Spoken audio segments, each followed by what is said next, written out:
treasure remains for those who gladly choose you now. Come, now is the time to worship. Come, now is the time to give your heart. Maintenant, donc, dans un lieu qui existait déjà du temps de Jésus, c'est le pressoir à vin. This square that you see Vous voyez, ce carré là, is the place where they would press the grapes. c'est exactement l'endroit où, regardez comme elle fait, où ils tressaient avec leurs pieds le raisin. Yeah. After the juice would be squeezed, smashed, Quand le raisin a été écrasé, it will flow down through this channel le into jus, the vat. le jus va prendre ce canal et arriver dans ce réservoir. Here it will be kept and later put into bags so they can make wine out of it. Et ensuite, il va être ramassé et mis donc dans des amphores. Oui, dans des amphores, oui. Dans des jars. Okay. So, like I said inside, this place is just about a 5-minute walk from the place where Jesus would have lived. Vous voyez ici, nous savons que le village étant là-bas, c'est à peu près 5 minutes de marche pour Jésus pour venir jusqu'ici. Because of this, there's a big chance get distraction from the street. Oui, oui, oui, il y a beaucoup de distractions. Hein. Regardez, les chèvres, elles sont loin, regardez là-bas, elles sont loin, alors que les moutons, ils sont avec cet endroit. Yeah. Well, how do we know this? There is a verse, a parable that Jesus gives in Mark 12. Voilà, donc dans Marc 12, eh bien, nous savons que Jésus décrit ce travail. Yeah. He talks, plus he built a watchtower. Et ensuite, il va construire, regardez la tour, et avec une tour avec le sentinelle, une tour de Over there garde. you can see a replica of an actual watchtower from the time of Jesus. Voilà, vous avez une réplique exacte ici des tours de garde qu'il pouvait y avoir à l'époque biblique, du temps de Jésus. Even though this is a replica, there are 3 original ones found on the other side of this road. Et comment ils ont pu savoir pour faire la réplique? C'est parce qu'ils ont trouvé 3 autres tours, donc un petit peu plus loin.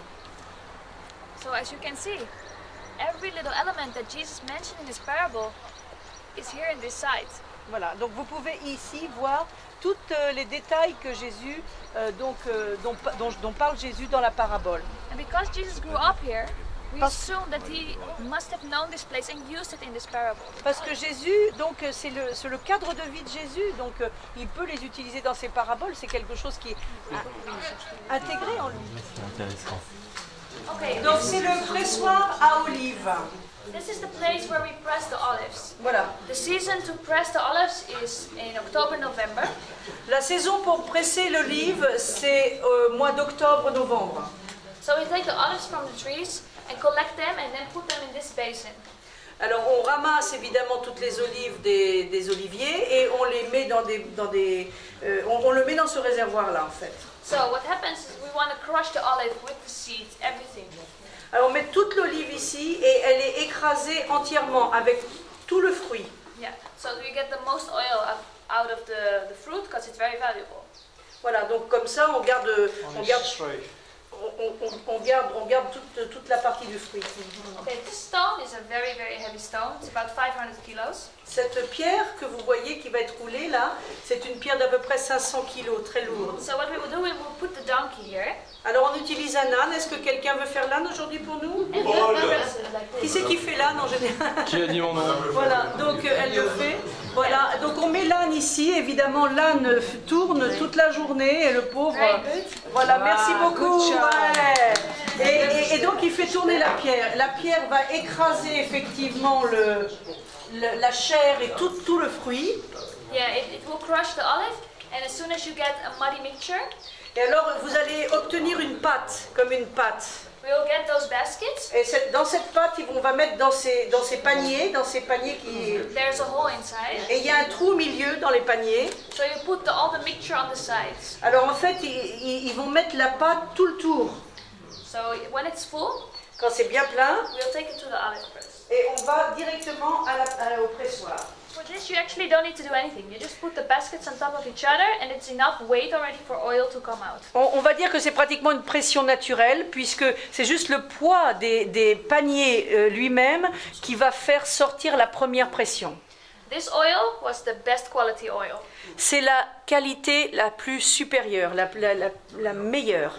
And because it was written in the law that everything, the first fruit, would be given to God, Alors, comme il est noté que les premiers fruits sont donnés donc à Dieu, they would send this to the temple in et Jerusalem. on sait que la tradition, c'est que la première pression, c'est consacré à Dieu. And Et on the priest- l'utilisait dans le temple de Jérusalem.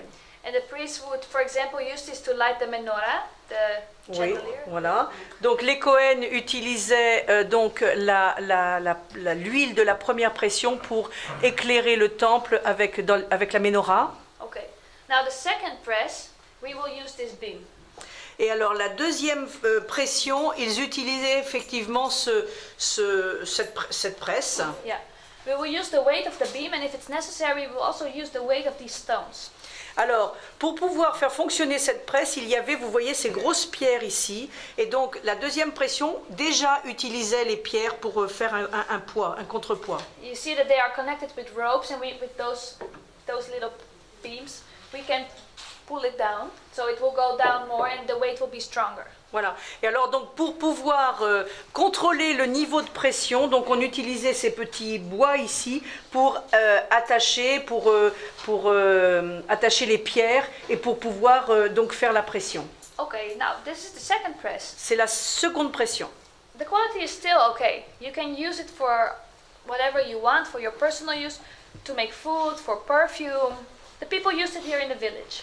Alors la deuxième pression est une pression qui est déjà très bonne puisqu'elle est utilisée pour l'homme, elle est utilisée pour l'alimentation, elle est utilisée pour la médecine. Vous vous souvenez le bon samaritain qui a l'huile, voilà. Elle est utilisée pour l'homme en général, pour faire tout un tas de choses pour l'homme. Oui. Yeah. Now, then we come to the last press, and now you can see already some skin coming with the oil. It's not so good anymore. Voilà, la troisième pression, c'est la dernière pression de moins bonne qualité, on va dire.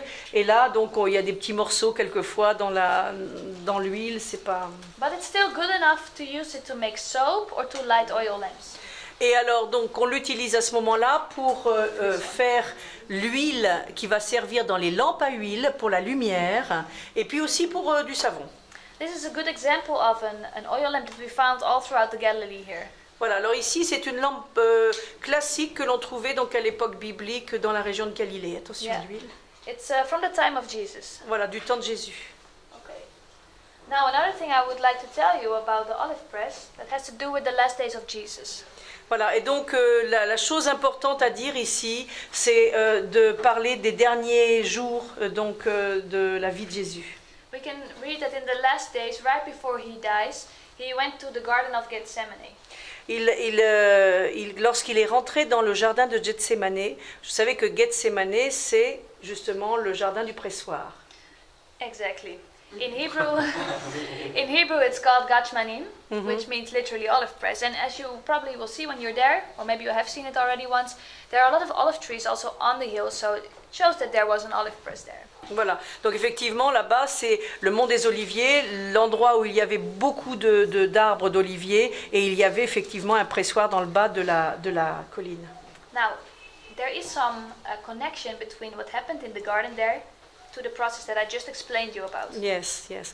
Alors, il y a une connexion entre la pression que Jésus a subie donc dans le jardin de Gethsémané et la pression que l'on fait subir donc à l'olive, en fait, ici, sur les trois pressions. Yeah, exactly. There were 3 presses done here, and we can read that in the New Testament it's written that Jesus had to pray 3 times. 3 times he begged his Father. Et donc, il a prié 3 fois la prière donc, à son Père dans le jardin de Gethsémané. C'est écrit évidemment dans les évangiles. Et donc, vous savez que pour l'olive, on vous l'a expliqué, il y a bien 3 pressions. And we can read that he was under a lot of psychological pressure, emotional pressure, even to the amount that he sweat blood. Et alors effectivement, Jésus a subi une pression, c'est une pression, on peut dire, psychologique, émotionnelle, complète, réelle. Yeah.